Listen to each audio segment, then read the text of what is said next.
শিয়ালটা এখনো জানে না মাত্র 30 সেকেন্ড পর সে সব হারাবে, আর কারণটা শুধুমাত্র একটা ছোট লোভ। গল্পের শুরুতে আমরা দেখতে পাই একদিন খুব ক্ষুধার্ত একটি শিয়াল জঙ্গলে খাবার খুঁজছিল। সারাদিন ঘুরেও কিছু পেল না। হঠাৎ নদীর পাশে সে একটি বড় মাংসের টুকরা পেল।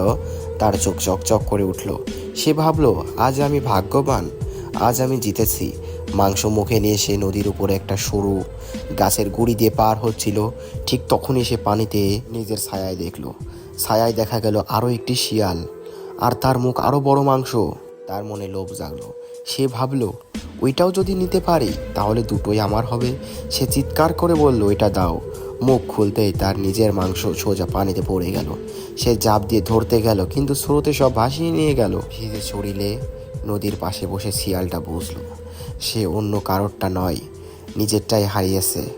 তার চোখে পানি চলে এলো। এই গল্প আমাদেরকে একটাই শিক্ষা দেয়, আর সেটি হচ্ছে লোভ কখনো কাউকেই বড় করে না, বরং যা আছে তাও কেড়ে নেয়।